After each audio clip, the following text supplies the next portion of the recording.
Recording in progress. Recording stopped.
Recording in progress.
The House Chairperson.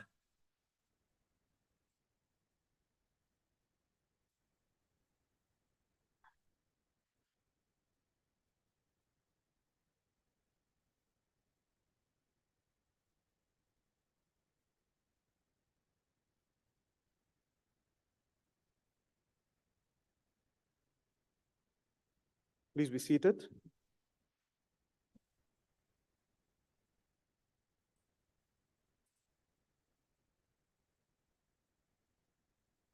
Order, honorable members. Those who are not seated yet, please take up your allocated seat. Honorable members, before we proceed with today's business, I wish to announce, order, honorable members. I wish to announce that the vacancy which occurred in the National Assembly, owing to loss of membership of the National Assembly by Ms. S. Petrain, in terms of Section 47, subsection 3C of the Constitution of the Republic of South Africa 1996, has been filled by the nomination of Ms. S. W. Davids with effect from 13 March 2024. The member has made and subscribed the affirmation in the Speaker's office. I welcome you, honorable member.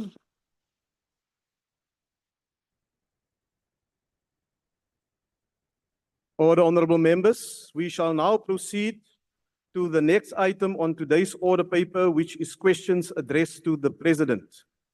There are 4 supplementary questions on each question, and parties have given an indication of which questions the members wish to pose a supplementary question on. Adequate notice was given to parties for this purpose. This was done to facilitate participation of members who are connecting to the sitting through the virtual platform. The members who will pose supplementary questions will be recognized by the presiding officer. In allocating opportunities for supplementary questions, the principle of fairness, amongst others, have been applied. If a member who is supposed to ask a supplementary question through the virtual platform is unable to do so due to technical difficulties, the party whip on duty will be allowed to ask the question on behalf of their member. And when all supplementary questions have been answered by the President, we will proceed to the next question on the order paper. The first question has been asked by the Honorable MME Klape to the President. I now invite the Honorable President.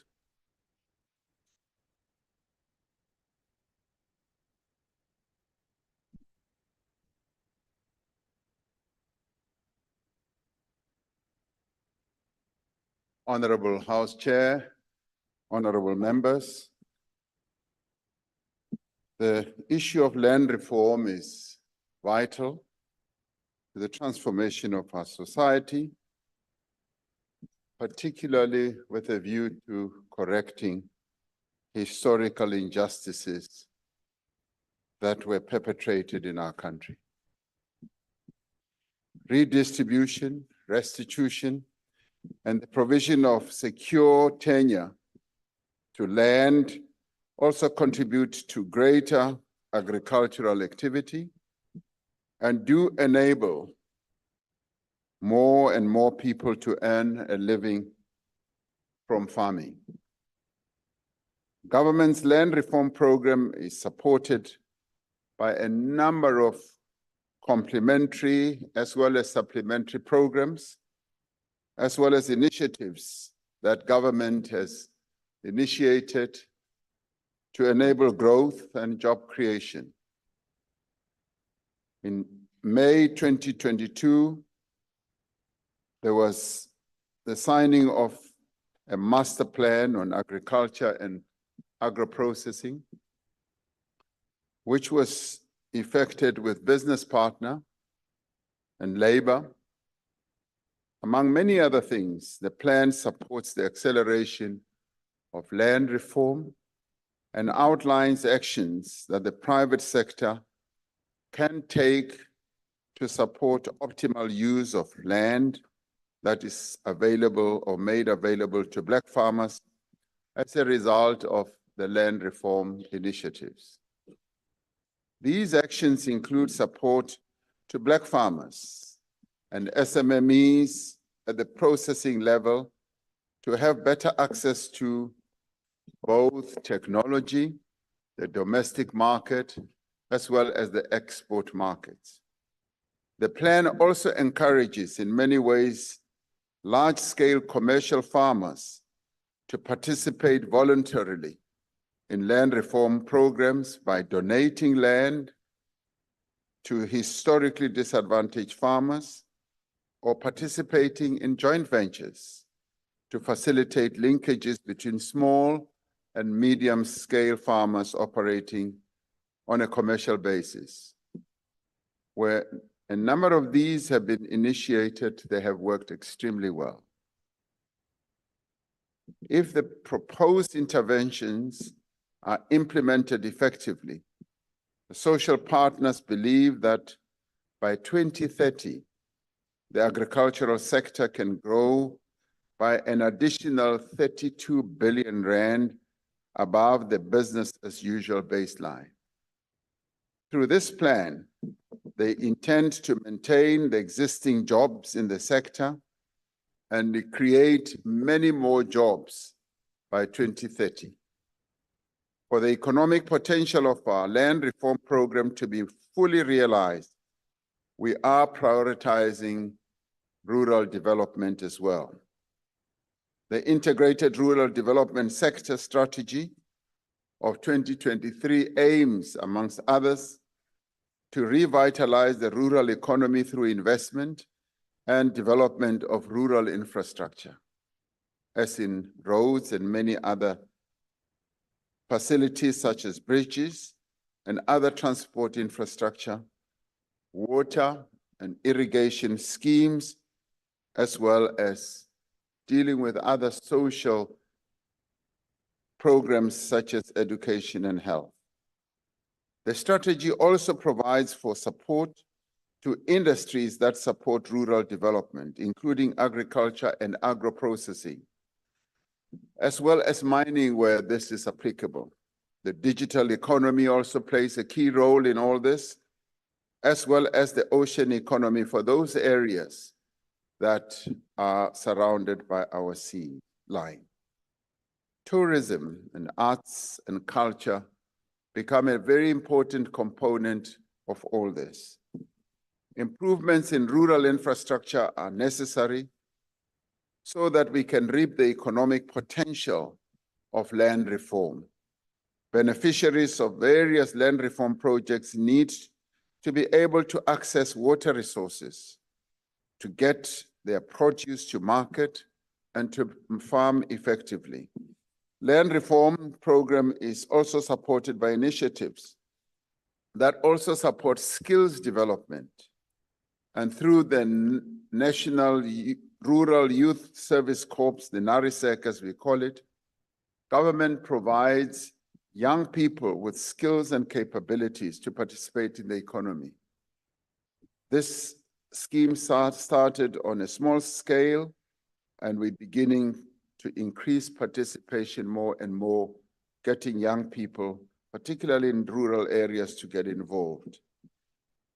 Through such rural development initiatives, more than 1,100 jobs have been facilitated in the current financial year. Through the presidential employment stimulus, more than 180,000 agricultural production input vouchers have been issued to subsistence producers. And these have ranged from providing vouchers for seeds, for fertilizers, and for other necessary farming inputs that have really assisted emerging farmers or small-scale farmers. The presidential employment stimulus has also worked with provincial departments of agriculture and other social partners to support more than 62,000 small-scale producers to strengthen self-employment as well as food security. Through these complementary programs and initiatives, we are working to ensure that land reform is indeed harnessed more effectively to support the growth of agriculture and agro-processing, and to expand employment and to support the livelihoods of many South Africans. I thank you, Honorable Chairperson. Thank you, Honorable President. The first supplementary question will be asked by the Honorable Dr. Tlhape. Thank you, Chairperson. Thanks, Mr. President, for an elaborative and very insightful response. It is worth noting that the integrated plan for government on agricultural sector and land reform has found expression in many documents, key documents. That is your policy documents on national development plan, your national growth path, and as you have indicated most recently, the agriculture and agro-processing master plan, just to name a few. Now, President, the key concern in the gains of land reform remains bringing communal land back to production. My question therefore is, Your Excellency, what are the plans of government with regard to communal land so that we leave no one behind? Thank you. The Honorable President. Thank you, Honorable House Chair. Thank you, Honorable Tlhape. The issue of communal land is continuing to be under attention and discussion. We've had several discussions, particularly with our traditional leaders, with a view of addressing this very important issue. And it's not only to bring those lands under production, but also to look at the ownership and the ownership structure and processes that go into this.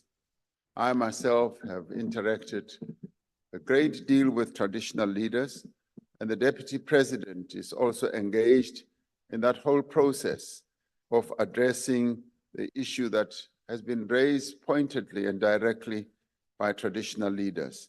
So it is a matter on which we at government level are looking at a number of initiatives and processes that also include mapping the communal areas more properly so that when a solution is found, we are able to bring to bear proper information and data that will lead to the proper resolution of this matter.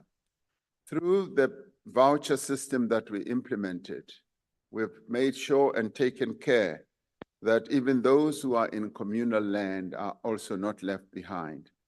And indeed, we have also found that as we structure and put together our master plans, communal land should not be left behind, because in some areas of our country where there is fertile land which resides or which is located in communal land, there is a great possibility to embark on commercial farming on a fairly sizable scale.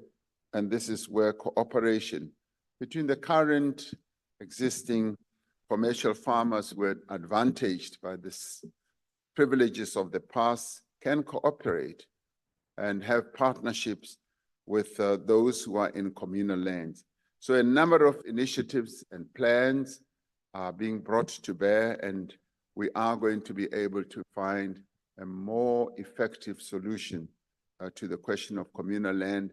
And in the meantime, we are proceeding to ensure that communal land is not left behind, and those who live on communal land are also included. And there are quite a number of initiatives that are underway. Thank you very much. Thank you, Honorable President. The second supplementary question will be asked by the Leader of the Opposition. President, let's be very clear, not beating around the bush. The ANC's land reform program has been a dismal failure, largely due to corruption, maladministration, and insufficient budget. And this was, as a result, highlighted in the high-level panel report. The only province where land reform is actually working is the Western Cape, where there's an 83% success rate. Figures released by Statisa on March the 5th show that agricultural output has fallen by 12.2% last year. And the sharp drop is due to inefficient ports, load shedding, deteriorating road and rail infrastructure. Mr. President, one of the fundamental failures of land reform is that land reform beneficiaries do not receive the title deeds to these farms. And it's for this reason we've lodged a complaint with the Human Rights Commission over your government's failure to turn land reform beneficiaries into land owners. Mr. President, why are you sitting on your hands rather than issuing 2.5 million hectares worth of title deeds to land reform beneficiaries? Thank you. The Honorable President. Thank you, Honorable Chairperson. A fairly simple and straightforward answer to that is that we are issuing title deeds on a continuous basis. Whenever I hold imbizos and whenever various ministers also hold imbizos, title deeds continue to be issued.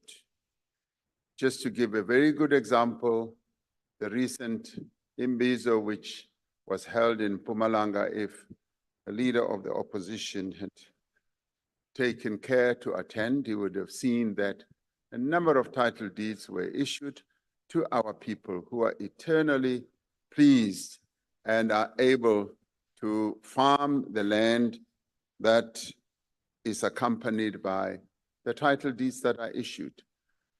Issuing of title deeds is a process. It has to follow the processes of management of the land, scaling and all that.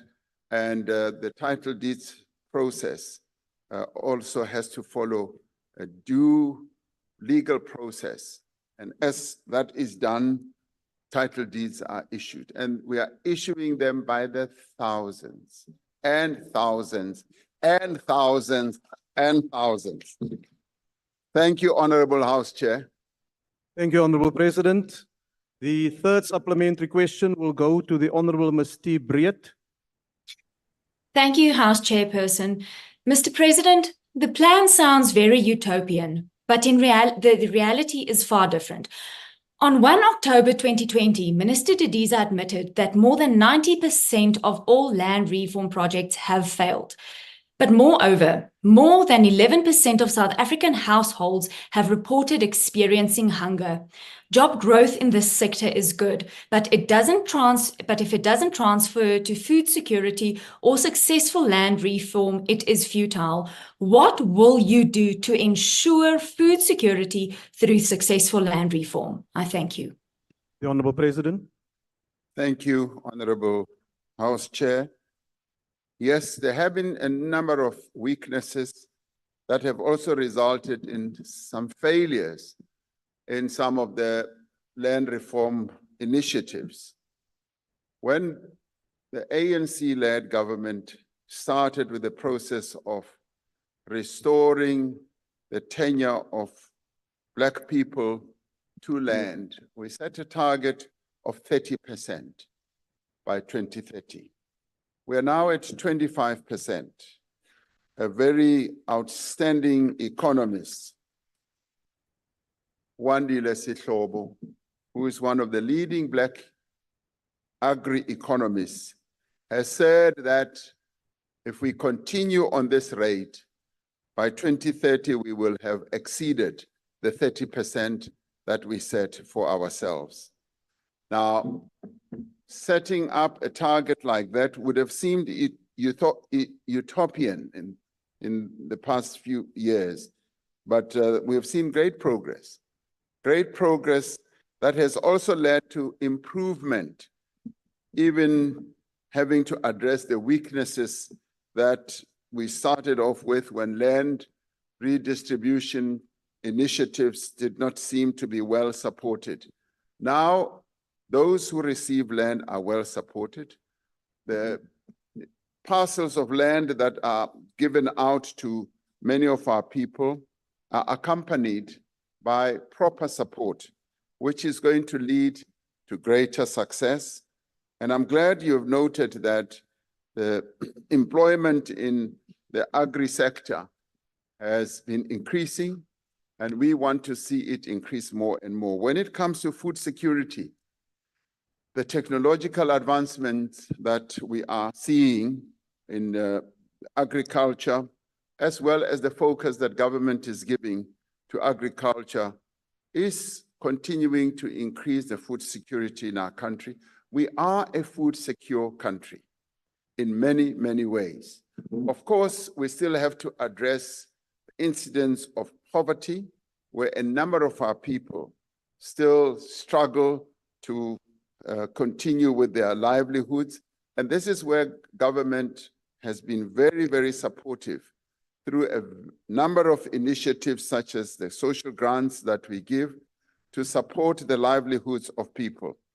But as we move on, and as we move on to the 2030 target, I see us having reached higher levels of food security as we increase the participation, particularly of those who were denied land rights, land tenure rights, as they participate more and more in agriculture. We are already seeing a great increase. If you look at a number of subsectors of the agri economy, you'll find that many more Black people are getting into those sectors. You come to sheep farming, come to goat farming, and you even come to maize farming. More and more Black people are coming in. It is in the other subsectors, such as wheat, such as vegetables, where we need to increase the participation of Black people. And when we do that, when we increase land utilization, that is where we are going to increase our food security. So food security is an important area that we are focusing on, and I do believe that we are on target. In the coming years, our food security will be even more secure as to be able to cover even those people who are poor at the moment. Thank you very much. Thank you, Honorable President. The last supplementary question will be asked by the Honorable Nkosi Kebekulu.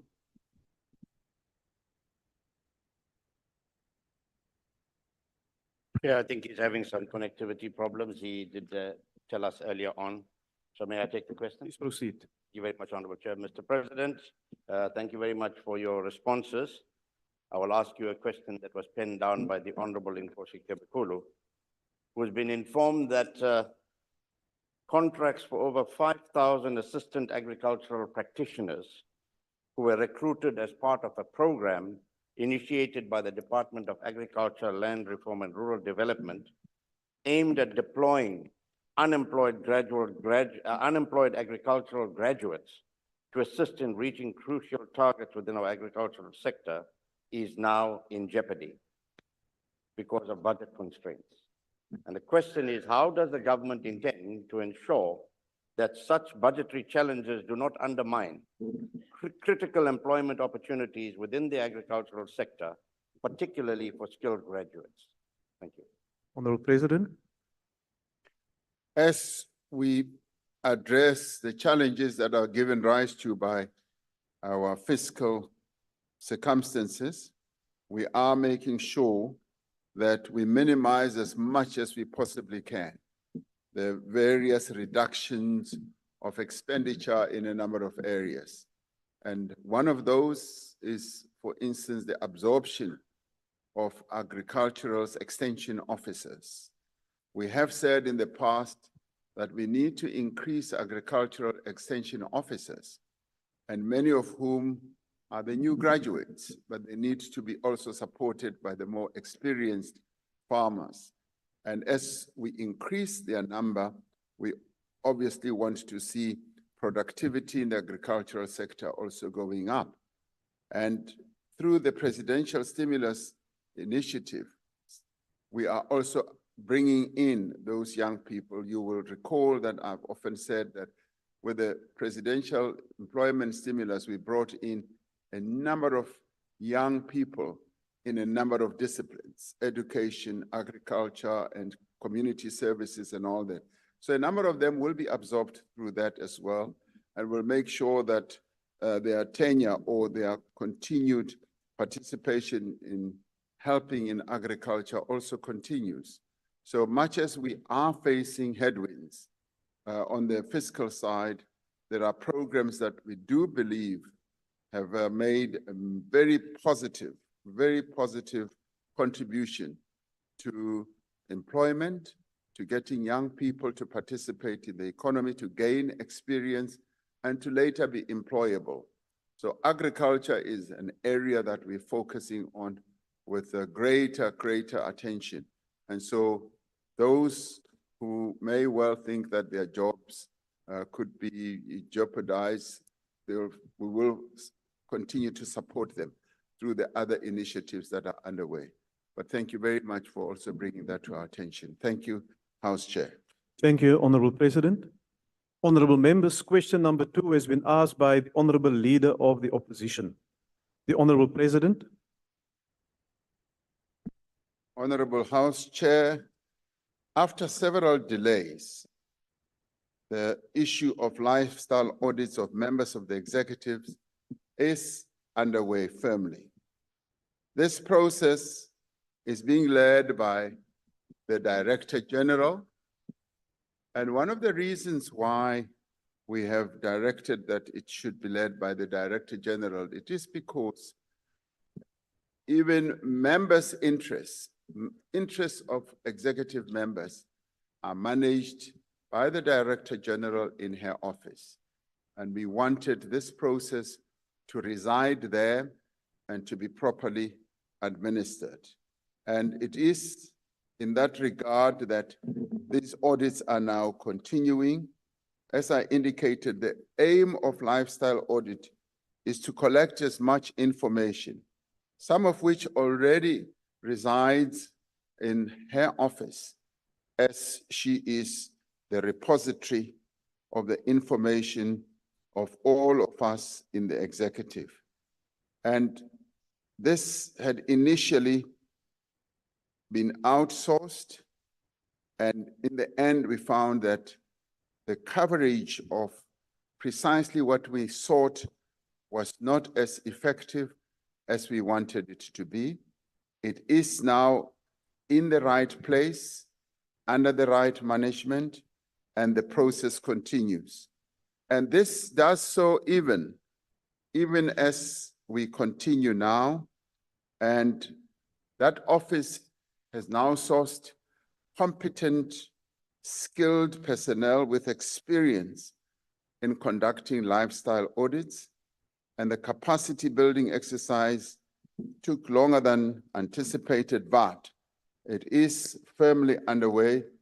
And this is the first time that national government is conducting lifestyle audits on its members, and it requires new systems that have now been set in place. It requires processes and methodologies that should be deployed or employed so that it is able to bring to bear all the information that is required. The DG will decide on the most appropriate way to communicate the outcomes of the audit once completed. Thank you, House Chair. Thank you, Honorable President. The first supplementary question will be asked by the Honorable Leader of the Opposition. Thank you, Mr. President. It was in your 2018 SONA that you first promised lifestyle audits on your cabinet ministers, but this has been another broken promise. If you'd kept your promise, Mr. President, Perhaps many of the allegations of egregious corruption against your deputy president, Mr. Mashatile, would have come to light, and the requisite action could have then been taken.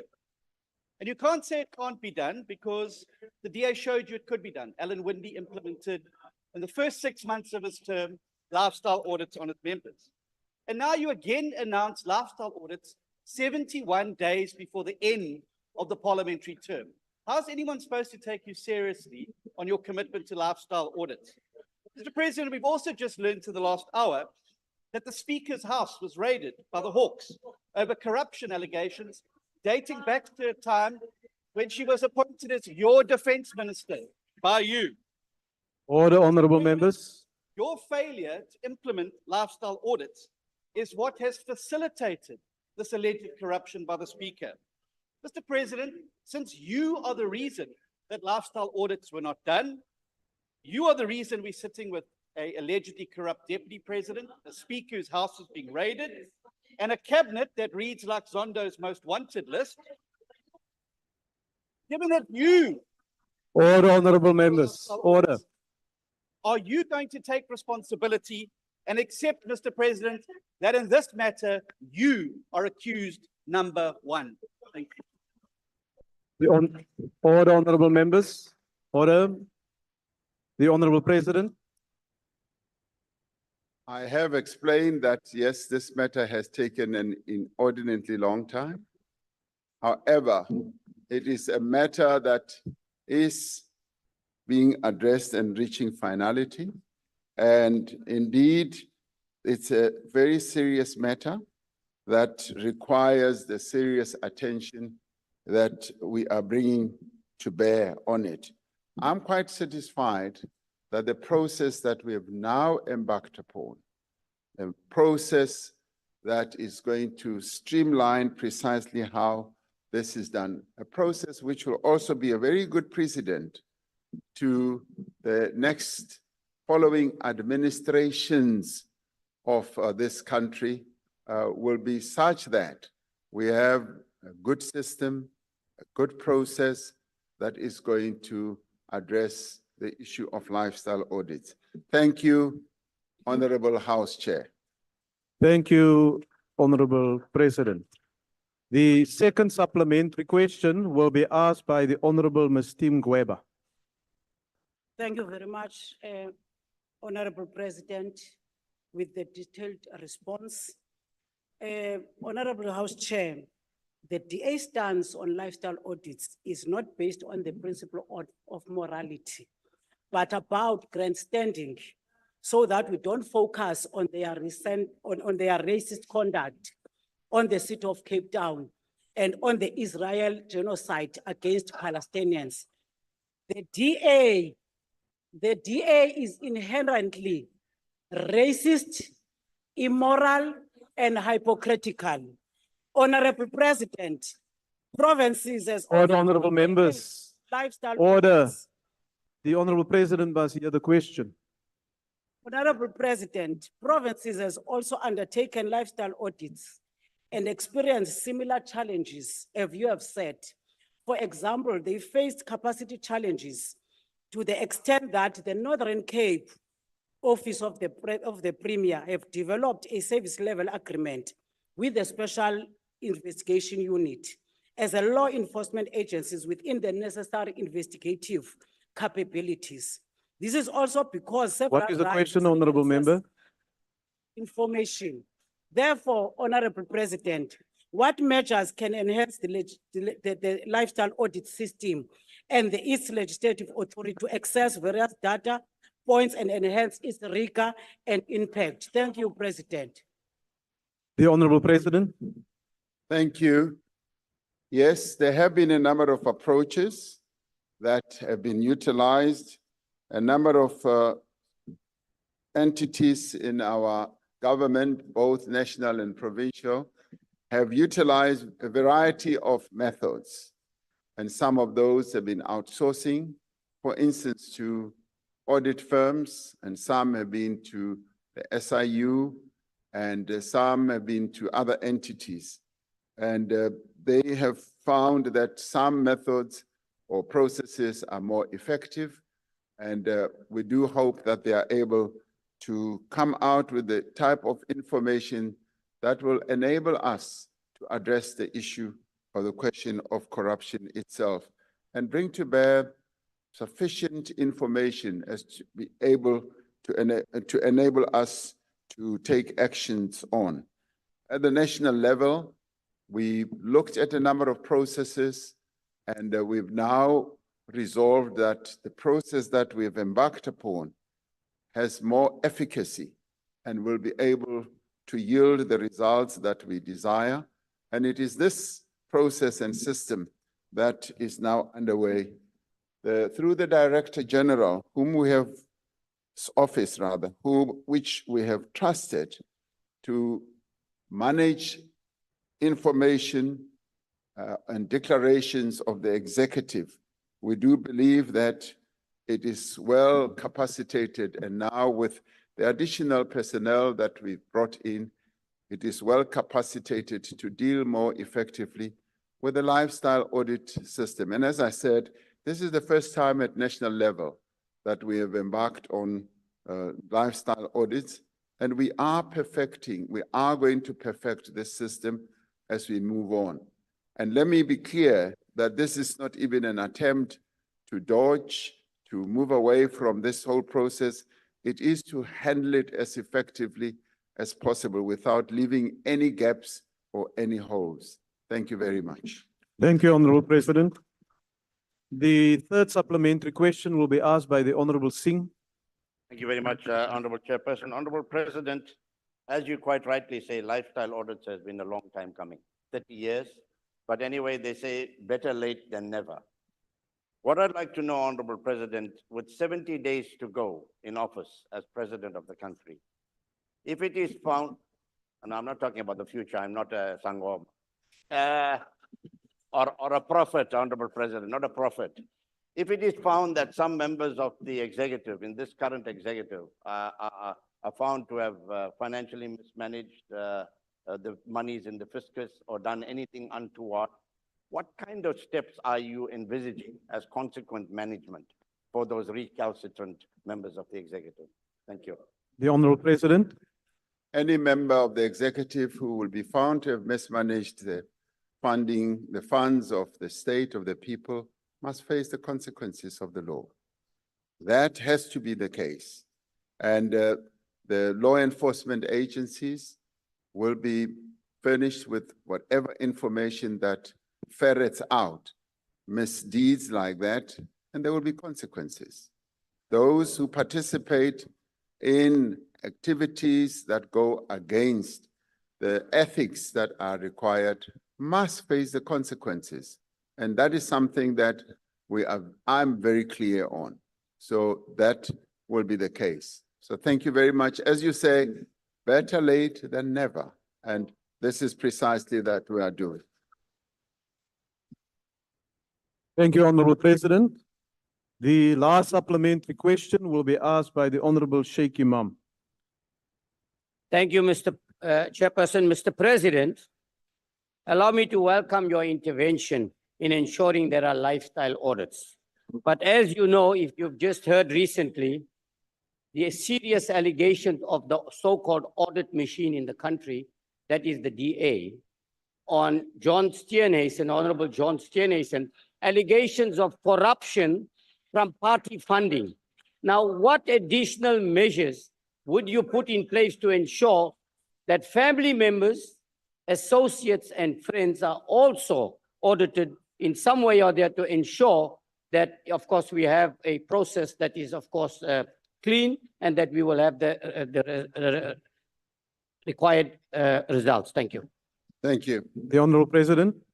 The declarations that are made to the Office of the Director General do touch on issues such as interests by relatives and all that. But the lifestyle audits that are now underway are going to go into greater depth and be able to identify linkages such as those.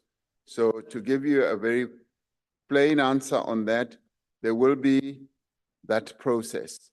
of linking the dots and seeing whether they do finally link to any persons who may be involved in malfeasance and in any form of corruption involving state money. Thank you very much.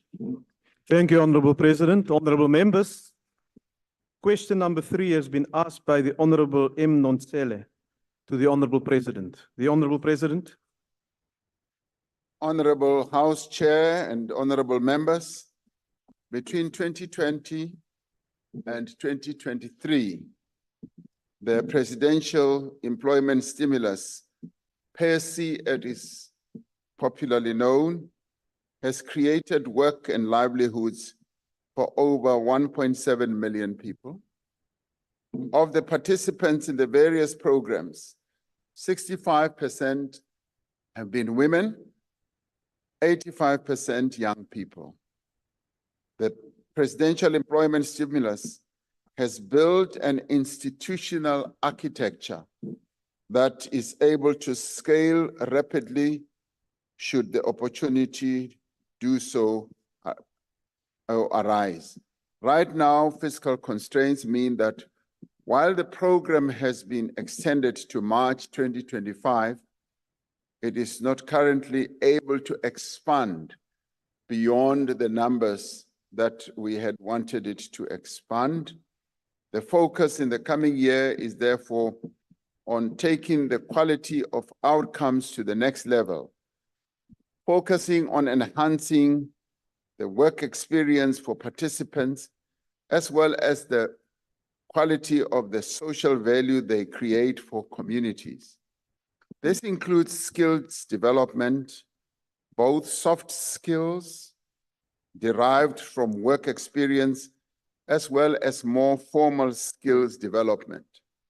Different programs are able to achieve this to different extents, depending on the budgets made available. For example, in the Social Employment Fund, the skills development offered is a key criterion in the selection of implementing partners. Programs such as the Basic Education Employment Initiative have also augmented what they can offer by building partnerships with a number of SETAs and TVET colleges as well. This initiative's approach to skills development focuses on demand-led skilling, which is about increasing the relevance and the delivery of interventions to address particular area of need in various sectors of our economy, particularly where the public sector is the main actor. To take forward this work, the Department of Higher Education and Training, with the support of the Presidency, has established demand-led skilling work streams in priority growth areas. This initiative, in partnership with the National Skills Fund, has also launched the Jobs Boost, as it's called, a 300 million outcomes fund that will fund implementing organizations to skill quite a number of young people who are marginalized, some 4,500. The initiative itself has made a real difference in the lives of millions of young people in our country. As you go through the length and the breadth of the country, you find that it is an initiative that has indeed touched the lives of many. Through the work already done, we have established a firm foundation of those initiatives to make an even greater contribution to addressing poverty, unemployment, and inequality. And one of the reasons why we initiated this whole intervention was during COVID, when jobs were being lost left, right, and center, and when the private sector was also not really active in creating jobs. We found this to fill the gap, to be an intervention that fills the gap, but it has also continued to play a more important role with regard to skilling young people, and in some cases, getting them job ready and making them enable with confidence to be able to look for jobs. And this program has been most effective, and many people have found it to be so. Thank you, House Chair. Thank you, Honorable President. The first supplementary question will be asked by the Honorable Nonsele. Thank you, House Chair. Thanks, Honorable President, for your incisive explanations and responses. It goes a long way to clarify the interventions that you have made, particularly during the period of COVID. Now we've seen jobs being, in fact, increased far greater than the period before COVID time. Honorable President, given that the issue of unemployment remains one of the main challenges that the country is facing, is there another way to encourage all relevant stakeholders, including social partners, to participate in an even more massive employment creation? Thank you, President. The Honorable President. Thank you, Honorable House Chair. Yes, there are a number of ways in which we can bring in a number of partners and social partners, stakeholders, to play a role in the whole task of addressing unemployment. I recently held a meeting with business and government, and out of that meeting came a number of interesting proposals from the private sector about how they can cooperate with government. And they also included setting up a small medium enterprise fund of great scale to fund small and medium enterprises, to enable them to be able to run their businesses in a way where they can create jobs. And there are quite a number of other initiatives which they have come up with that will enable us to train young people to get them even more better prepared for the world of work. And yes, the main one is to create an environment, continue with our reforms, to create environments that will enable business to create jobs, and also to embark on various initiatives that will, or incentives rather, that will crowd in business and entice them to create jobs. And these are initiatives that are important to be able to bring more and more people into employment. So initiatives are being embarked upon, and creativity is the order of the day. And we've just come out of this morning of the infrastructure symposium, where through infrastructure, we're finding that there's a great deal of interest from the private sector to work with government through various funding initiatives to support the creation of jobs. So we are going to continue doing precisely that, because our aim is to create more and more jobs so that more and more of our people can get out of poverty. Thank you very much, House Chair. Thank you, Honorable President. The second supplementary question will be asked by the Leader of the Opposition. Thank you very much, Mr. President. According to Stats SA's recent quarterly labor force survey, 2.5 million young people under 25 cannot find work. There's no getting around the truth. You and the ANC have failed the young people of South Africa. Now, your government's only solution is to create 2-month job opportunities for people, and then they're back in the unemployment queue, which is now 12 million people long, thanks to your government, yourself, and your policies.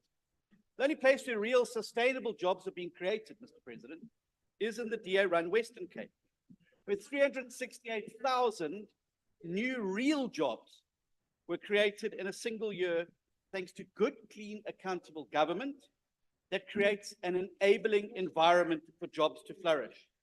Unlike the ANC manifesto, which promises only temporary, low-paid government jobs, our pledge is to create 2 million real jobs. Mr. President, in your last SONA, before you were forced to walk it back by Minister Mantaka, What is the question, Honorable Member?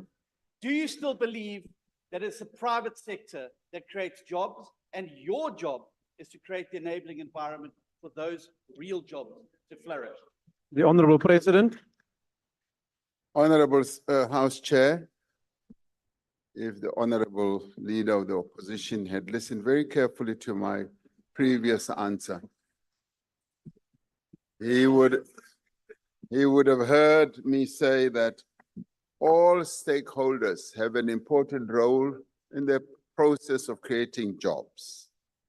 And so all of us, and have that responsibility, and I'm rather glad that all various stakeholders, unions, the private sector, community-based organization, and indeed, you know, even financial institutions do agree that we all need to work together to create the jobs that are necessary to bring down the level of unemployment. Thank you very much, House Chair. Thank you, Honorable President.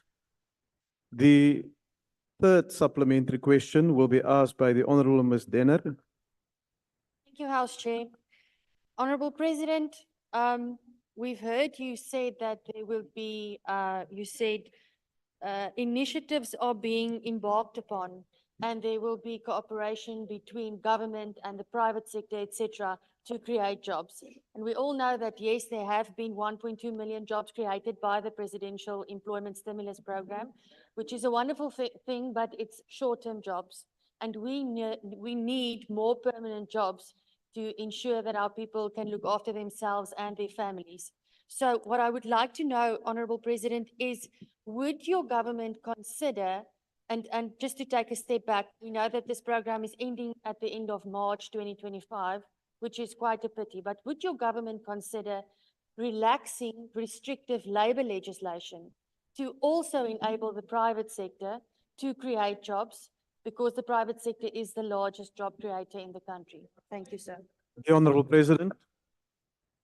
Labor legislation continues to be under discussions with our various partners, and that in itself is aimed at making sure that, yes, we consolidate and protect the rights that workers have, and also go to the extent of protecting them against things like injuries at work, calamities and death at work.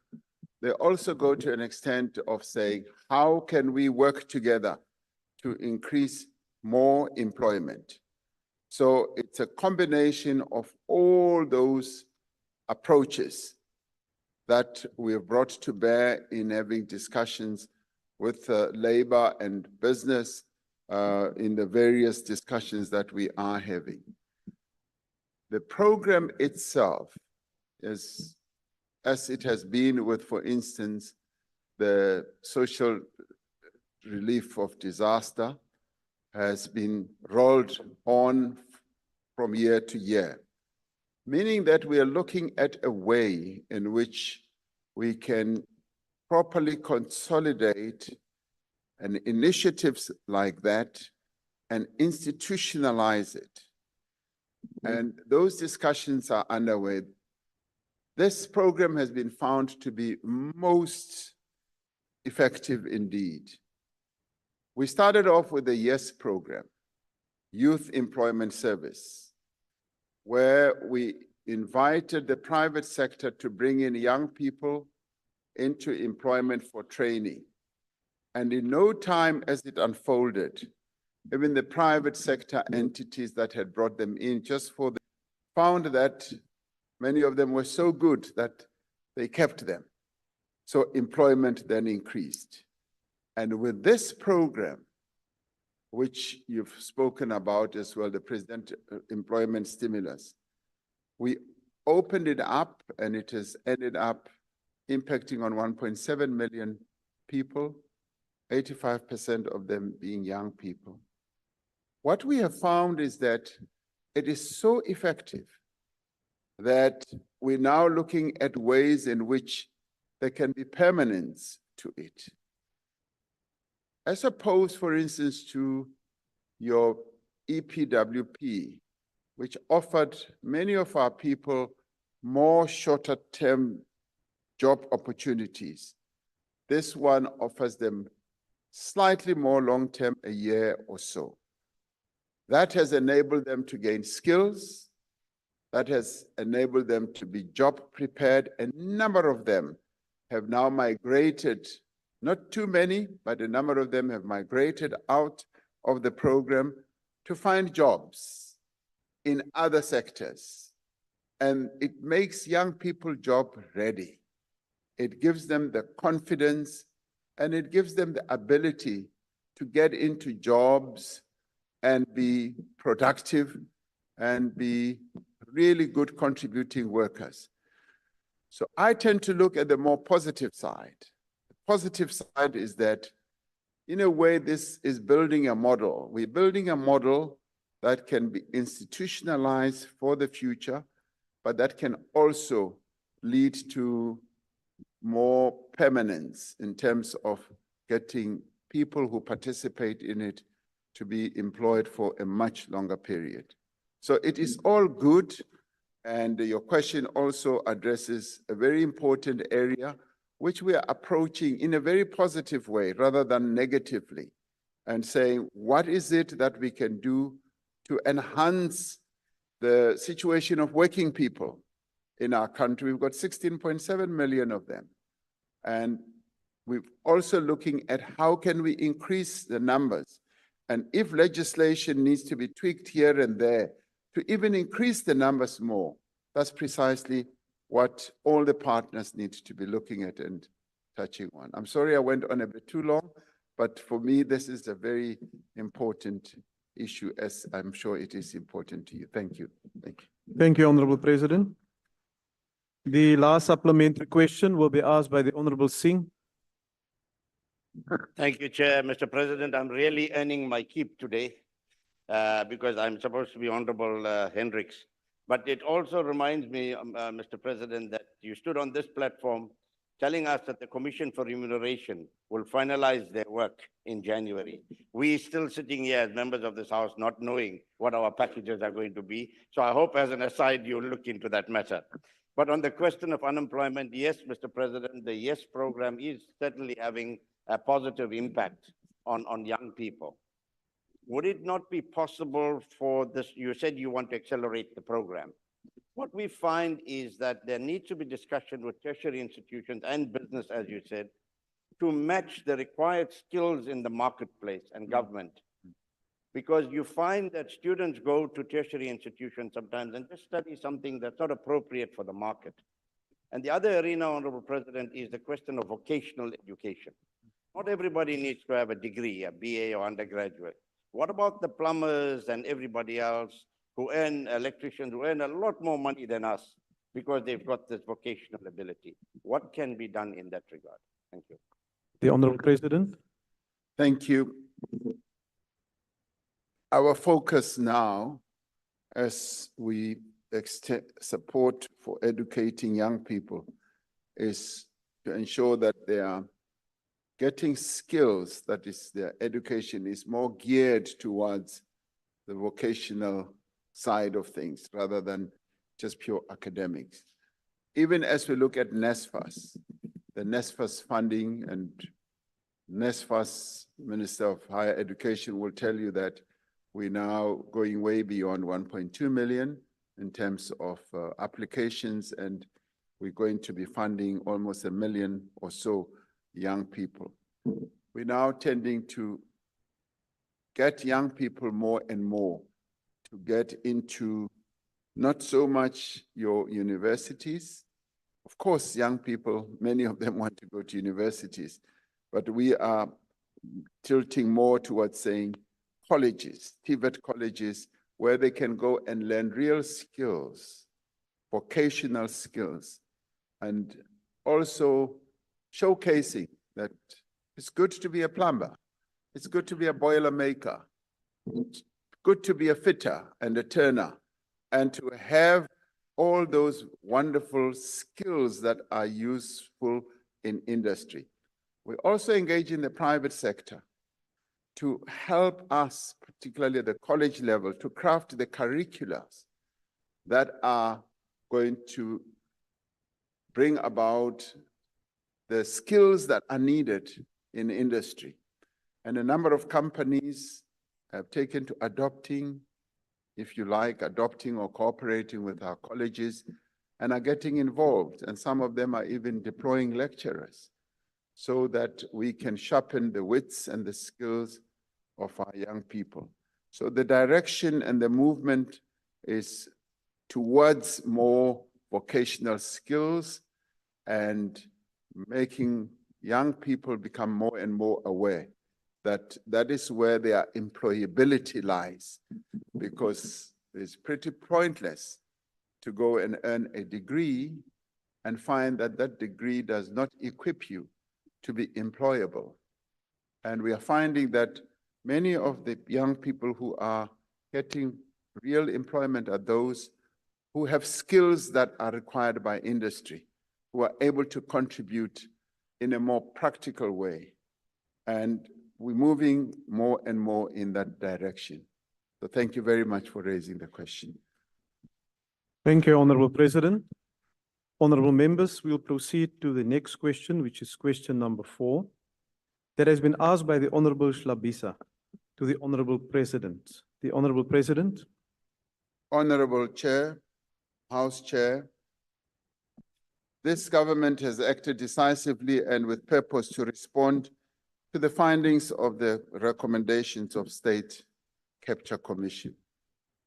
I addressed Parliament soon after the report came out and covered quite extensively the response that this government is going to have. And on October 2022 is the time when I submitted my intentions with regards to the implementation and recommendations thereof. Amongst other things, the State Capture Commission made 200 recommendations with respect to criminal investigation and possible prosecution of individuals, entities, as in companies, and named groups of people. These recommendations were directed by the Commission to law enforcement agencies. The Commission also made recommendations with respect to further investigation of and possible action by the relevant bodies against individuals and entities for disciplinary offenses, tax offenses, delinquency of directors, and other activities. The Presidency provided each of the bodies to which such recommendations were directed with copies of each part of the report as they were received by the Commission, so that they may act on recommendations in line with their respective mandates. As has been reported on several occasions to this Parliament and to the public more broadly, these recommendations are currently receiving attention from a number of law enforcement agencies and other bodies. Therefore, as regards the recommendations with respect to criminal investigation and possible prosecution and other actions against individuals, the President has fully acted upon the recommendations of the Commission. As I indicated in a written reply to this House on my birthday, on the 17th of November in 2022, any actions that I take with respect to members of the executive about whom the Commission made findings will be informed by the outcomes of the processes that are undertaken by relevant entities that have the responsibility, the capacity to do their work. The extensive actions that this administration has taken on the recommendations of the State Capture Commission, including the introduction of draft legislation, changes that are currently before this House, have been detailed in several public reports. The most recent comprehensive report was published in November of 2023, and there is a searchable online database that enables members of the public and indeed members of Parliament to track progress because we have dutifully put that online. And if we are able to follow what we are doing online, we'll be able to see what progress is being made. Now, there is the continuous fable that goes around that we are doing nothing about the recommendation of the State Capture Commission. That is a lie, because a lot of work is being done. And I took the trouble, soon after that report was tabled, to come to this body to outline precisely what the government's response is, and to identify all those 200 recommendations, and to detail precisely what various agencies themselves have to do. And as I've said, we will take action when those agencies that have the capacity, that have the capability to do the work they should do, have come forward. And some of them have investigative capacity, some of them have prosecutorial capacities. That is what is going to guide me and should guide us all. Legislative pieces have been put here, and when you go through that online database, you'll find that we're tracking everything that the Zondo Commission has recommended. So I want to repeat, it is not true that nothing is being done about the recommendations of the Zondo Commission. Thank you, Honorable President. The first supplementary question will be asked by the Honorable Shlabisa. Thank you very much, Honorable President, for the response to the question. I must say the response sounds very nice, Honorable President. Thank you. The only the only problem, Honorable President, is that no matter how nice the response is, but what people see is different from the response. Now, the question, Honorable President, I'm gonna ask, I presume the question will get a similar response that we have given. It will add confidence to the public, because what we saw in the action taken against the deputy minister is what the public is expecting in relation to the state capture report.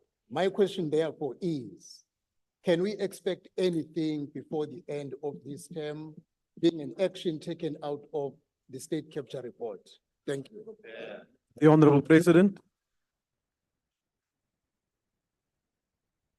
Mr. Singh, your neighbor and the member of your party, said he's not a Sangoma. And we may have taken that very lightly, but I hope you are not suggesting that I should be a Sangoma. But where there would be, and where there is any form of evidence that would speak to the issues that I was addressing, yes, action will be taken. Because we have to take action based on facts, on real information. And without that, we would just be speculating. And I would urge that all of us, not that we should be scientific, that what all of us should be endowed with some ability to be able to sift chaff from facts and say, where there are facts, action needs to be taken.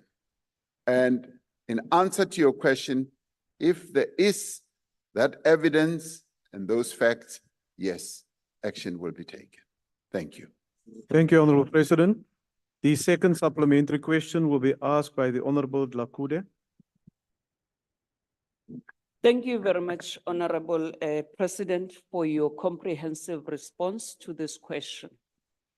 We have noted that significant progress have been made to bring those responsible for state capture to justice.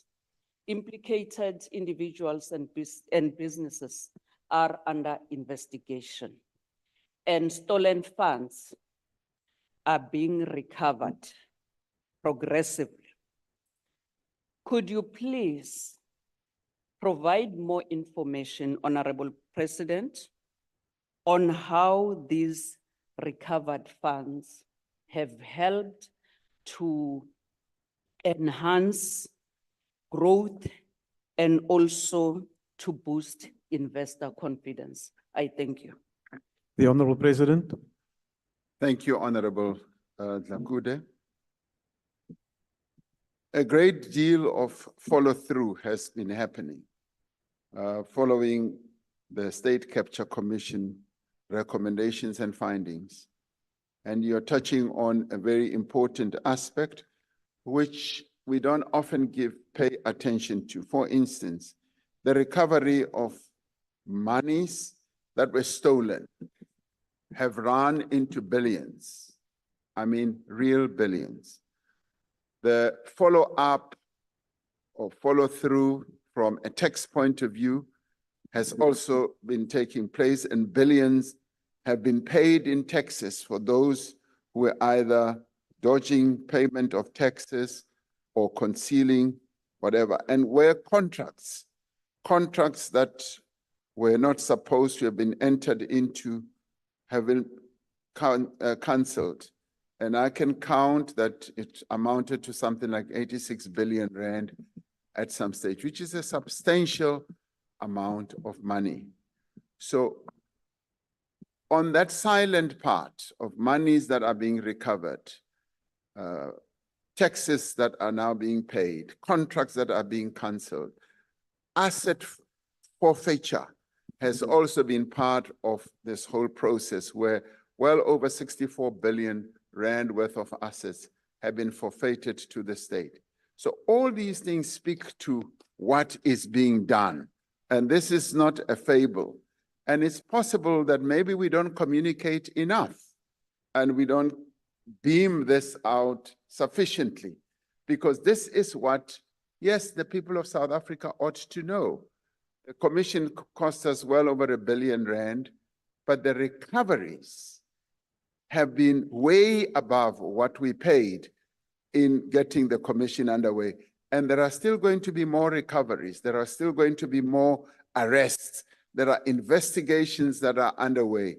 Our prosecutorial or criminal justice agencies are busy as we speak with a number of those cases. And of course, as South Africans, we want to see everything happening now. And we want to see big names now. We want to see all those things happening now. And the findings of the commission were just 2 years ago. And these things in the government system do take time, but they are happening. Monies are being recovered, taxes are being paid. So there is progress, and all I would say is that, yes, we should open our eyes and open our ears, and we will see more. Thank you very much. Thank you, Honorable President.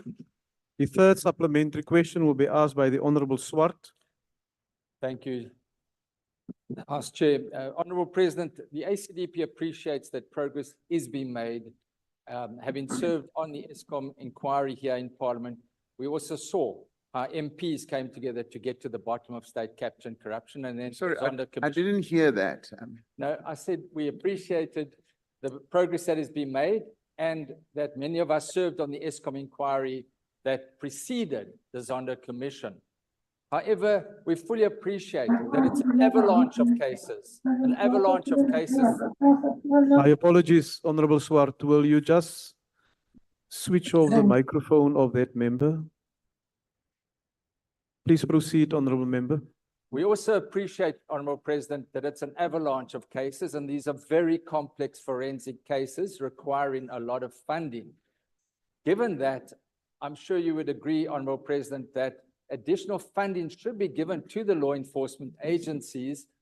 And it is a concern when we see budget cuts, and possibly that the funds in the criminal assets recovery account, the CORA account, can go towards these law enforcement agencies that can collect billions of rands and can leverage an extra 500 million, and they can collect 10 billion rand so that we can recover those ill-gotten gains. Thank you, President.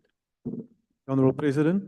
Thank you very much, Honorable Swart. Yes, indeed, you're absolutely right. We need to resource those agencies, criminal justice agencies, even more, because when they do their work, they do it thoroughly, and they therefore need to be capacitated, including SARS. When we have capacitated SARS, we have found that they are able to collect more and more taxes on behalf of the nation. So you are right, and whatever budget rationalization we have to go through needs to keep that into account, that if nothing else, we need to give them more and more funding. And I've actually seen it with the police over years, and Honorable Groenewald, who keeps a close eye on this, what we have tended to do is to sort of shortchange the police and the defense budget over a number of years, 11 years and more. And it is now that we are increasing the numbers of police by 30,000 over the past 3 years, that we are going to start seeing gains. Although they still need to be well trained, they still need to be well skilled, but we are going to see a complete reversal of the downward slide that we were on. And similarly with defense, but more importantly, in the areas that you're talking about, that those criminal investigation agencies need to be given more firepower. The CARA funds, yes, are also being deployed for some of those purposes, but we need to be deploying more and more of the fiscal firepower to those agencies so that they are able to do their work. But once again, thank you very much for that suggestion as well. Thank you very much. Thank you, Honorable President. The last supplementary question will be asked by the Honorable Kwankwa. Thank you ever so much, House Chair. President, speaking at a group of international investors at the Financial Times Africa Summit in London in 2019, you put the the estimate of the amount of money that the country has lost to state capture to about 500 billion rands. Do you remember correctly? You said, in fact, it's more than that. But now when you consider that the asset forfeiture unit has been granted freeze orders of about 14 billion rands for state capture related activities, and about 8.6 billion rands in corrupt proceeds has been returned to the state, and no senior figure or political figure has been arrested, while we know many of them were involved in state capture. Would you confidently say that you have been able to disentangle government from a comprehensive web of state capture related entanglements, given what I've just said?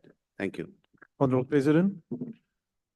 One of the things that we've been able to do in the current administration is to enable those agencies to act independently, to act according to their mandate and the ethos that is set out in our Constitution, and making them, or empowering them, I would say, with those underpinnings, if one can call it that, has enabled them to do their work more effectively without any fear, favor, or prejudice.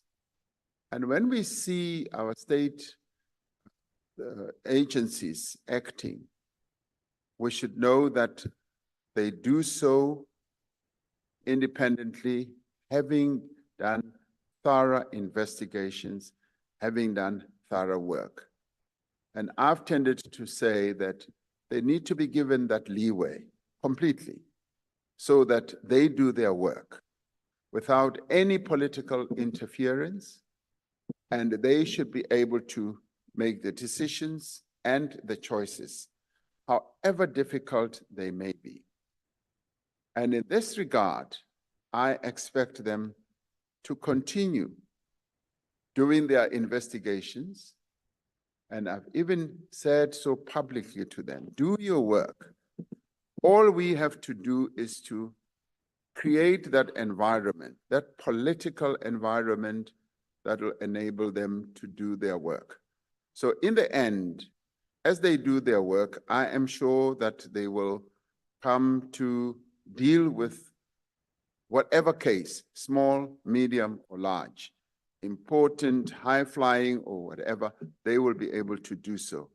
And when they do so, we should allow them the space and the ability to do the work that they should. Because if we don't, then we should all be concerned.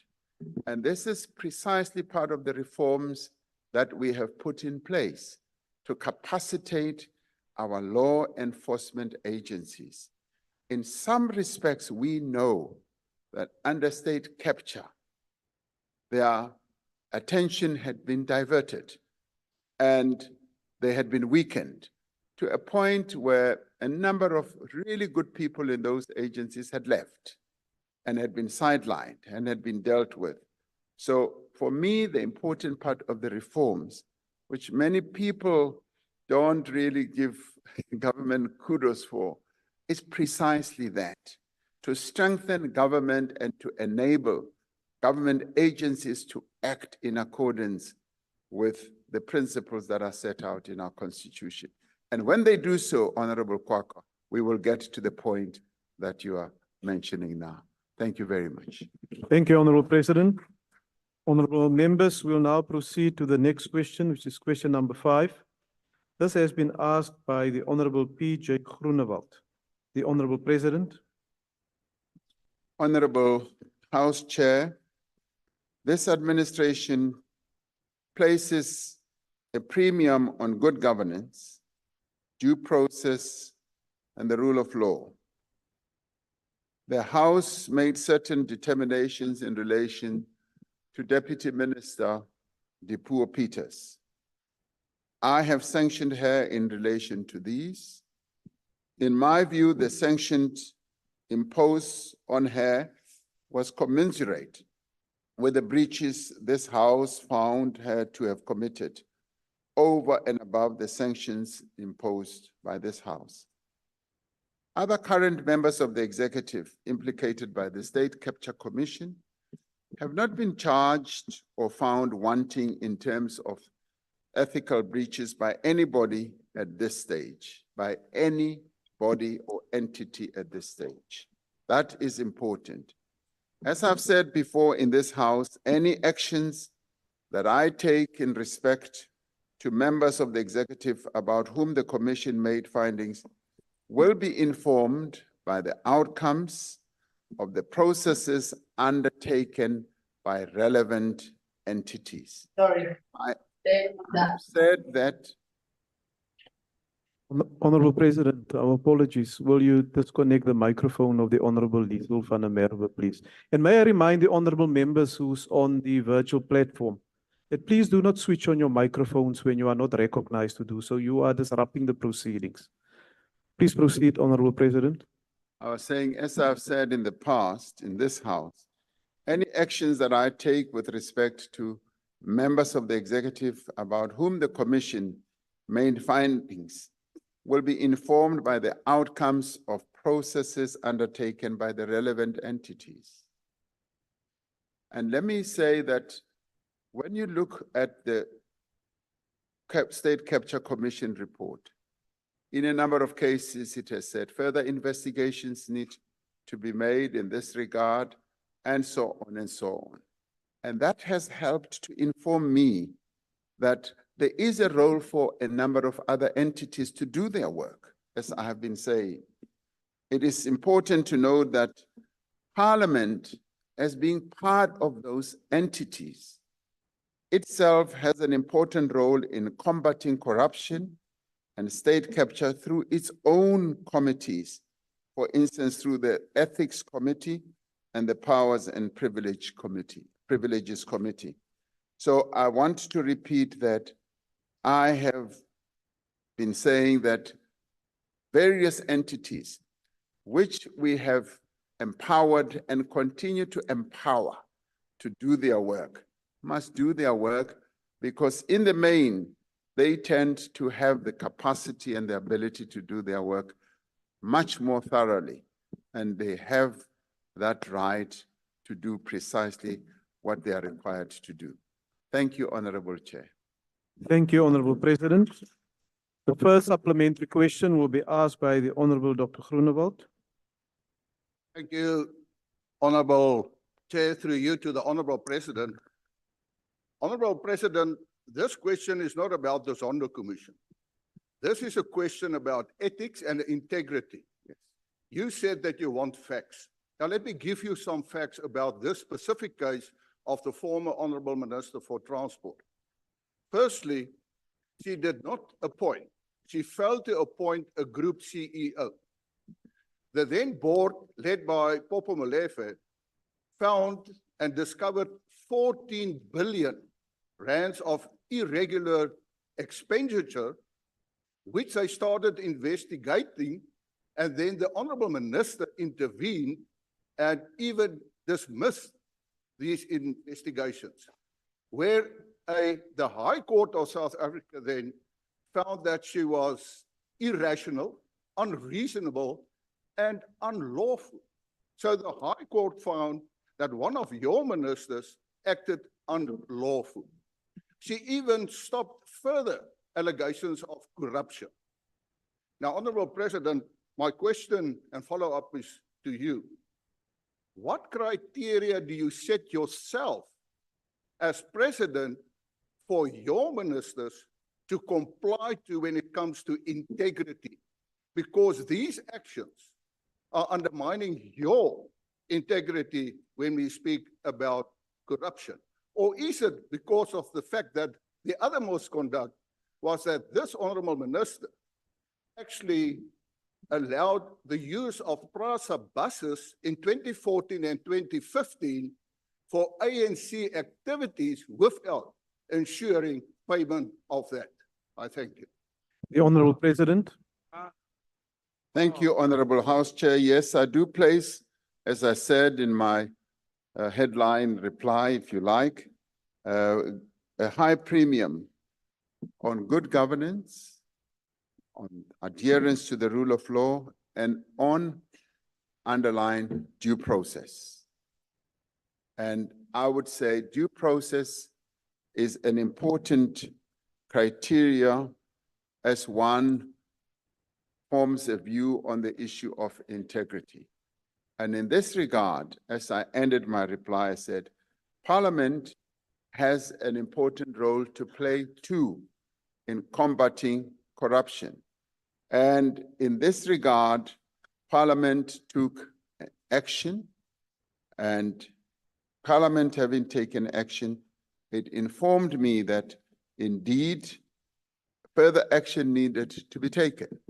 And that is precisely the action that I took. And it is the action that I decided on. And in the end, one can say right or wrong, but in the end, I'm the one who took the action, and based also on a number of factors, including what Parliament decided on. Because in the end, it is the President who decides. Thank you.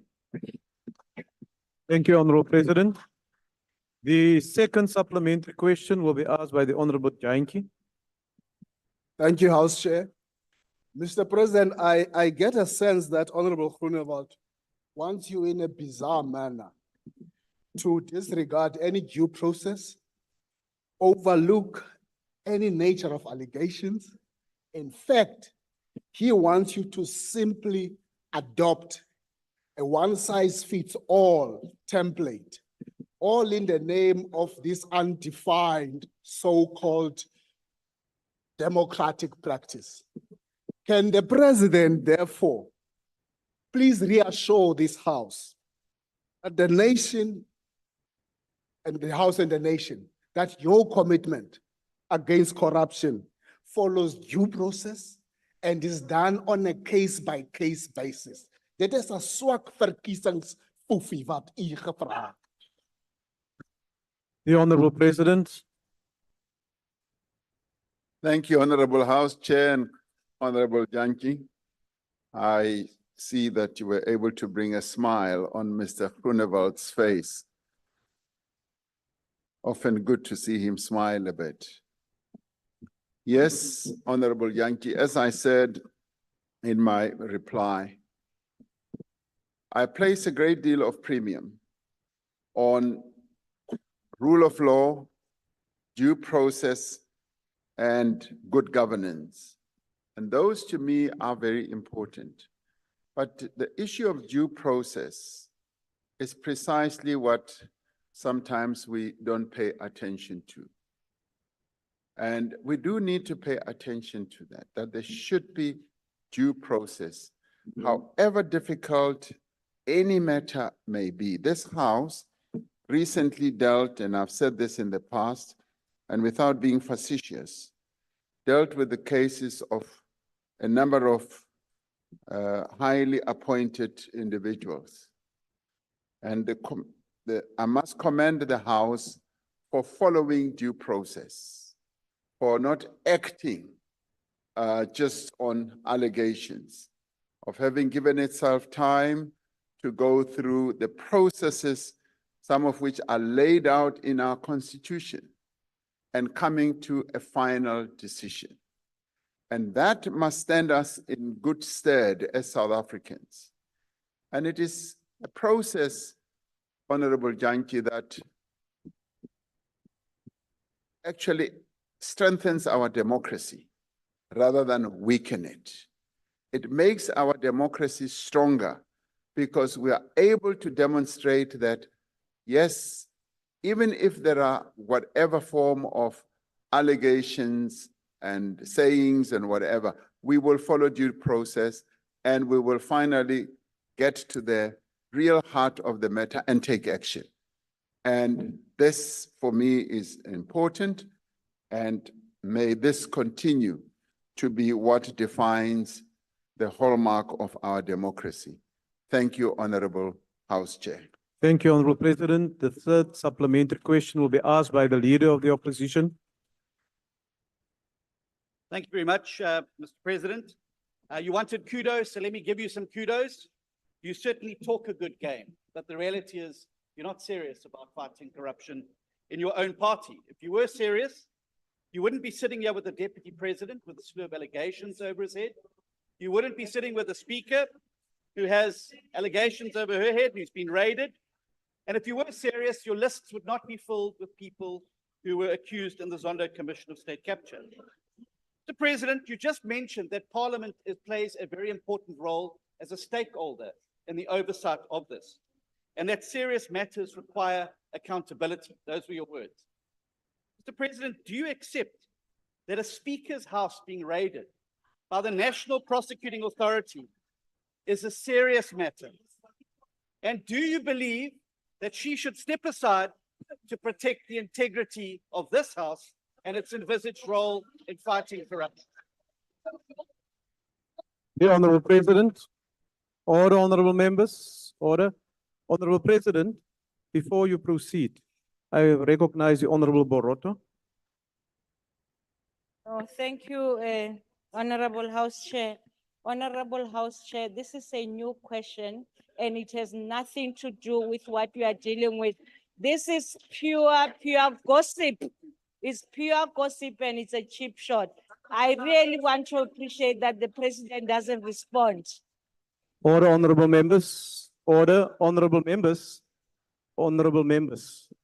The question posed by the Honorable Groenewald specifically refers to, as an example, a Deputy Minister and members of the executive and the members' interest process. Now, this is a new question. This has no bearing on the primary question. And as order, Honorable Members, and as we know, a follow-up question must relate directly to the primary question that has been asked. Honorable Steenhuisen. House Chair, I'm not wanting to get into a quibble with you, but if you read the rule further, it says all arises from the response. The President opened the door when he said Parliament has a role to play in combating corruption. The President himself, in his response, has opened the door for us to now discuss Parliament's role in this. The Speaker, as the representative. Order, honorable members. The Speaker, as the representative of this House. Thank you. The door was opened by the President himself. Honorable member, now whether the door was opened by the President or not, the fact remains that the due process that the President has referred to has not been followed. And if you want to, you can submit the substantive motion or complain to the Ethics Committee, so the Ethics Committee can consider the matter. Right? That is where we are, honorable members. I don't know, Honorable President, if you want to respond to anything, but really this is a new question. Honorable Chair, House Chair, your ruling is my command.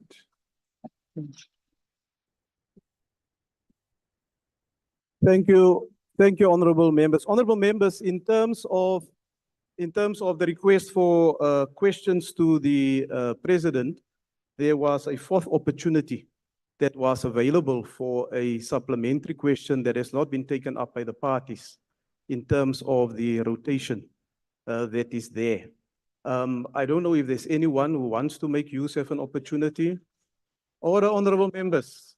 Honorable members, honorable members. Is there any other political party?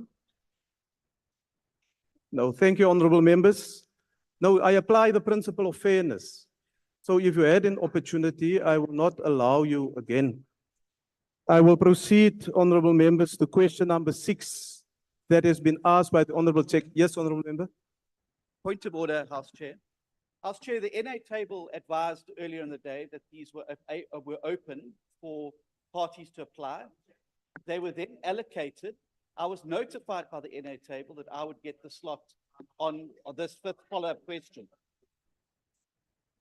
You can check this with the NA table. The slot should have come to me, House Chair, in terms of the agreed procedure for this. Honorable members, this was not brought to my attention. Right, and I simply, in terms of the rules, I will have a discussion with the NA table around the matter. But if you look at the sequence and the fact that, in fact, Honorable Leader of the Opposition, you had an opportunity to ask a question.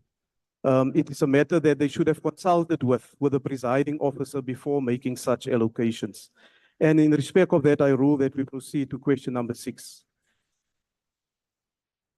House Chair.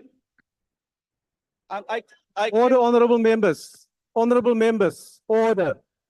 Order. Yes, Honorable Steenhuisen. I accept your ruling in that regard, but nonetheless, you've put the question. Nobody else has wanted to put a question. I raised my hand, and therefore the slot remains vacant and can be filled.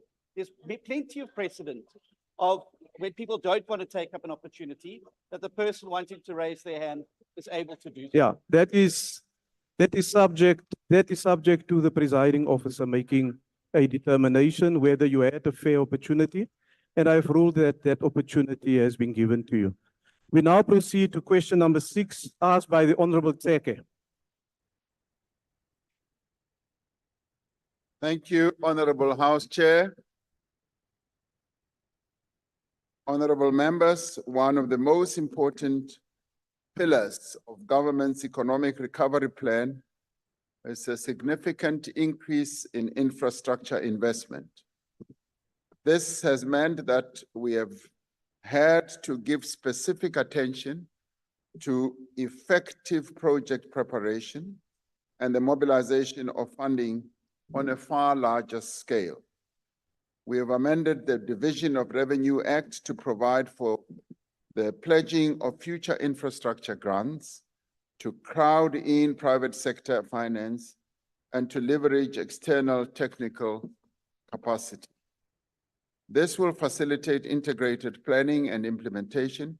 It will also enable the development of a funded maintenance program, a monitoring and evaluation framework, and a governance structure to manage the program delivery. I previously spoke about the Northern Cape and the Eastern Cape as pilot provinces to address the social infrastructure backlog in schools as well as in housing. Infrastructure South Africa is making use of its project preparation facility to support the 2 pilot provinces to develop quality business cases for submission to Treasury Loans Coordinating Committee and the Budget Facility for Infrastructure. Through this mechanism, we will ensure that social infrastructure, particularly health and education infrastructure, is delivered in a manner that is cost-effective and rapid. It will also help to increase the participation of the private sector, both in terms of financing this BUILD program and also drawing on its expertise and capabilities. As part of capacity building, the Municipal Infrastructure Support Grant, or Agent rather, MISA, is developing guidelines for municipalities to use for project scoping and packaging. Importantly, the Municipal Infrastructure Grant makes provision for a portion of the grant to be utilized for refurbishment. Through these efforts, the Infrastructure Build program is starting to gain momentum. Infrastructure projects worth over 230 billion rand are currently in construction across the country, including in areas such as energy, water, roads, rural bridges, human settlements, as well as student accommodation. These projects are contributing to greater economic activity and creating employment while improving the lives of South Africans and expanding the capacity of our economy. Thank you, Honorable House Chair. The first supplementary question to the President will be asked by the Honorable Tseke.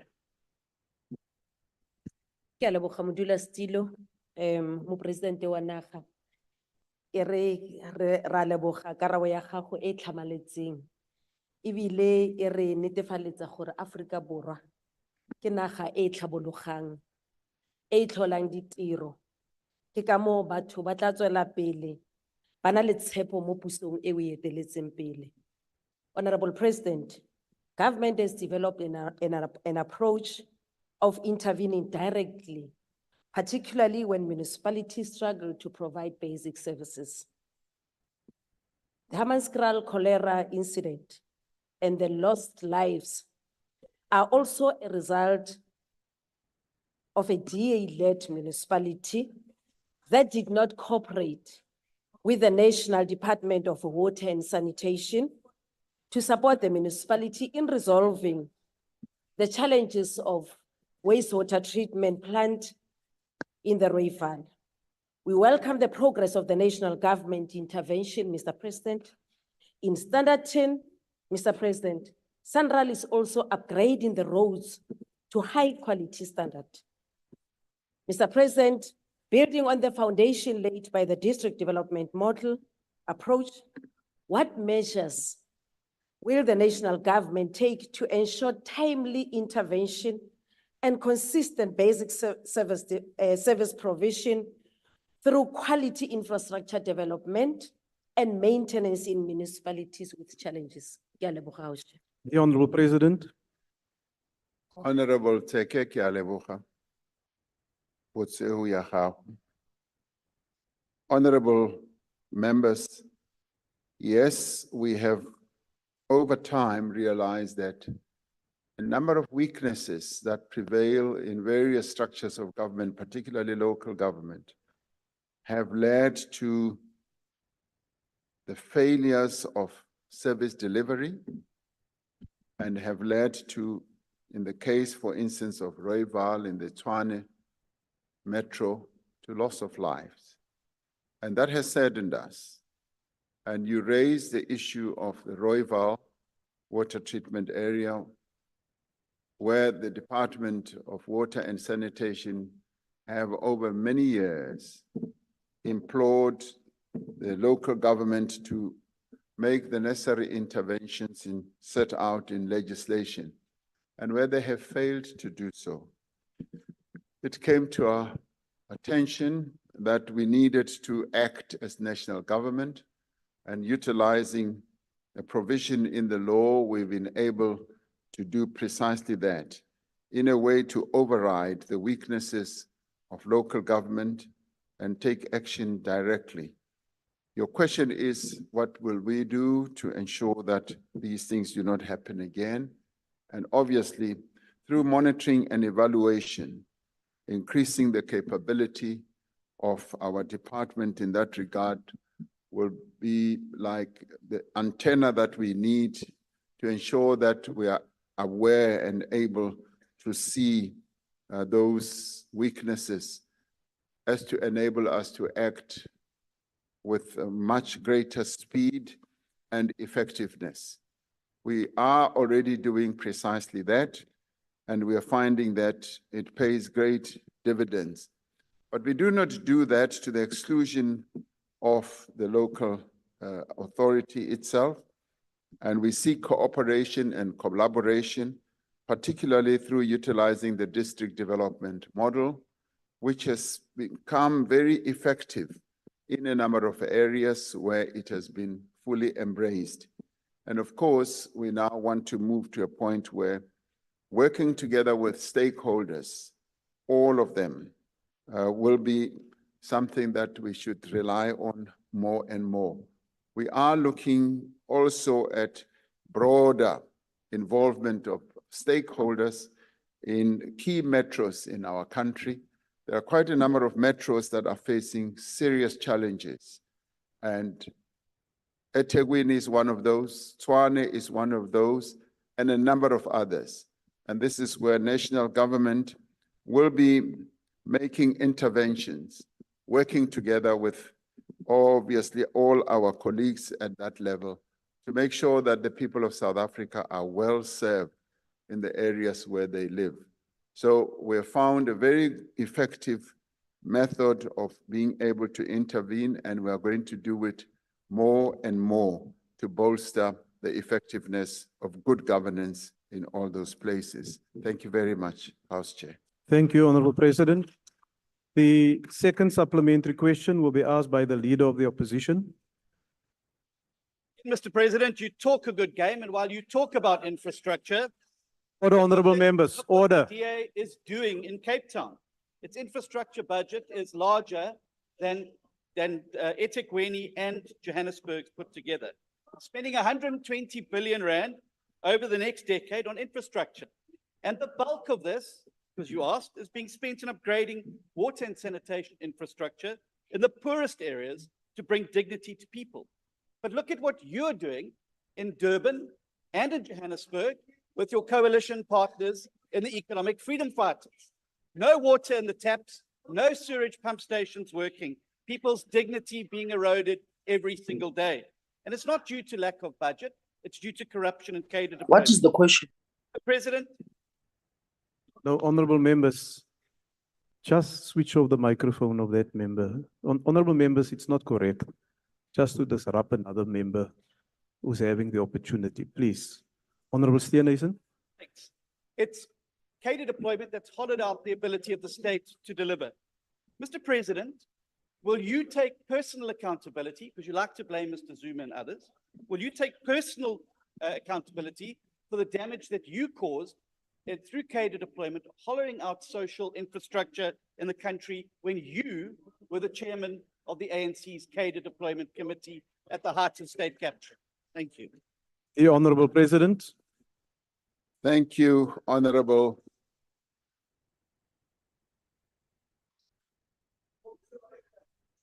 Thank you, Honorable House Chair.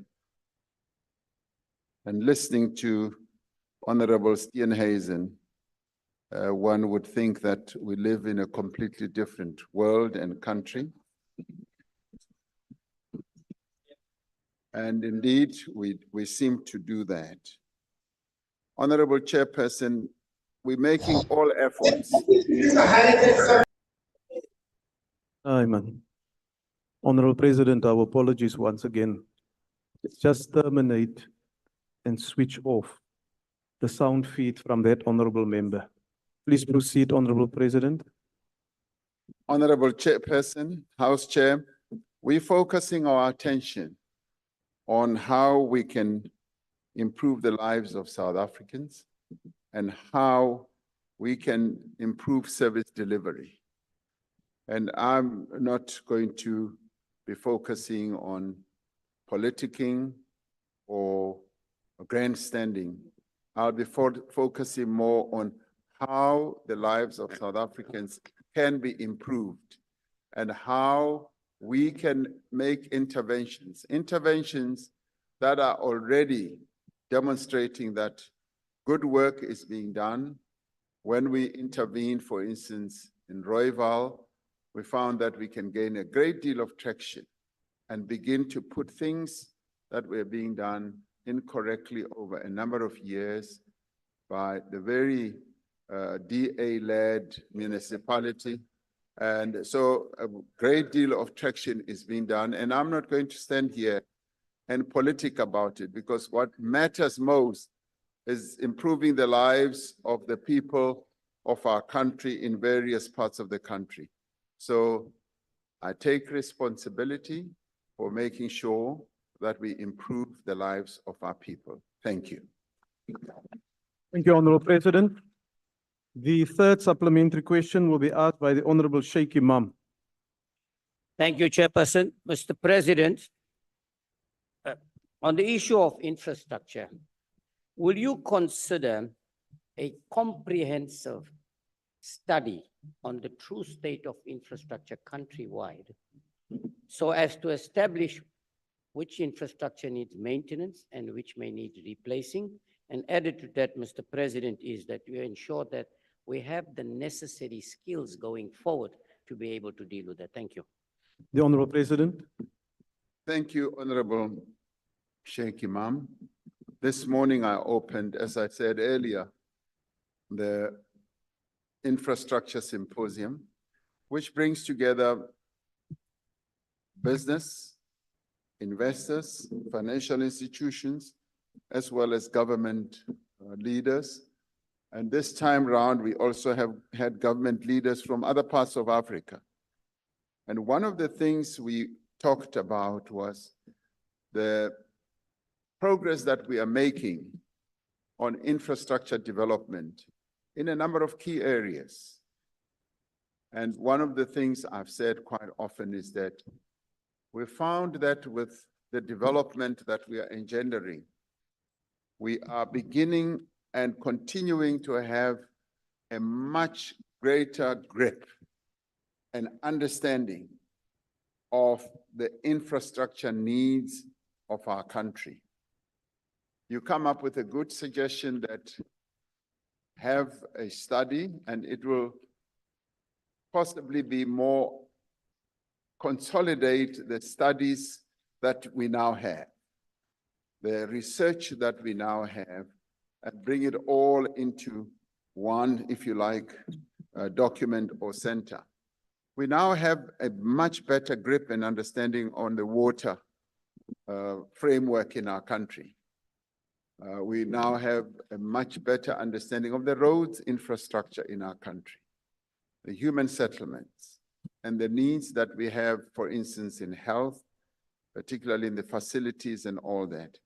And bringing that all together obviously will bring to bear our own and enrich our own understanding.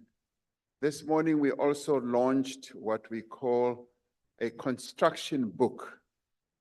The very first time in our country where we brought together the various infrastructure projects that are being implemented, that are close to implementation, that have been properly assessed, and all of them have been brought together in one book, which we have made public.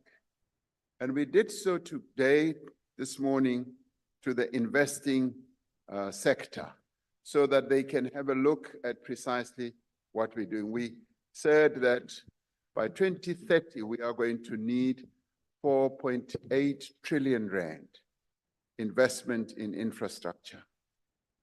And we also said that obviously, and the point that you raise about maintenance, that we are also going to be looking at maintenance, because we have tended to tilt more and more towards putting up infrastructure without focusing on maintenance. And you have raised this a few times, even in this parliament, and I applaud you and thank you for that, because that enables us to focus also on maintenance. So to answer your question directly, we've got that research that is scattered all over, and bringing it together will enable us to look at what are the infrastructure needs and what is underway. The other area has been in project preparation, in getting the relevant skills that are required in implementing projects. This is where your point is a very important one, because once we know what the architecture, the landscape rather, of the skills needs and the needs, the skills needs are, or the infrastructure needs and the skills needs are, when we bring them together, we will then be able to have a winning formula. And a winning formula is precisely what we are looking for. But thank you once again for the suggestion that you're making. Thank you. Thank you, Honorable President. Honorable members, as in question 5, only 3 parties have requested a follow-up question. I will now give an opportunity to one of the parties who have not participated in a follow-up question, the Honorable Singh. Thank you very much, Honorable Chairperson. I did give my name to the table when they requested for names. So the last question for the 6th Parliament to you, Honorable President. I'm glad the issue of maintenance of buildings has come up, and you did indicate that at the local government level, there are some measures in place to provide for maintenance. But the challenge is not only at local government level. At national and provincial level, we have major challenges. I mean, we read the other day on a quote from the Minister of Police, we paid more money trying to fix that thing than we paid for buying it. And he's sitting at home for 4 years not using an official building. We have buildings like this in Durban that are managed by the province. Now, while it's important to maintain, Mr. President, will you consider advising the Minister of Finance that we should top slice sections of the budget of each department to provide specifically for maintenance of assets? Because many of these buildings go into a state of disrepair and we cannot use them afterwards. The same happens with water infrastructure, electricity infrastructure, and things like that. Thank you, Mr. President. Honorable President. As the last answer, I should say, I agree. I couldn't agree more.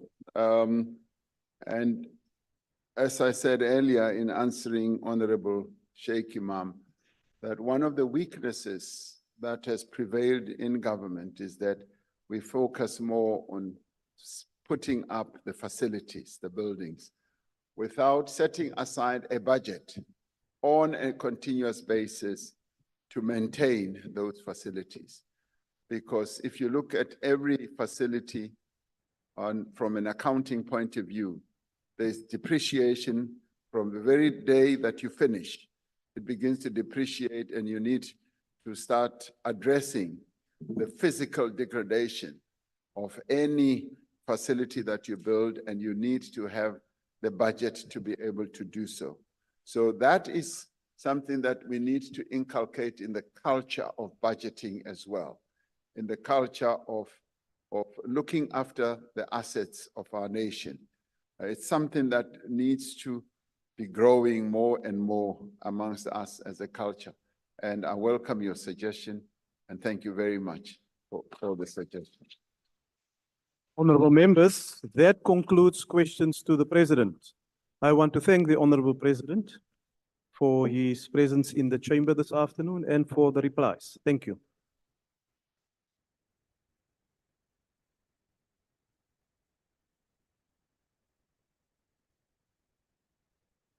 Order, honorable members. Order. Order, honorable members. I now request you to stand and wait for the chairperson and the mace to leave the chamber. That concludes the business for the day, and the House is adjourned.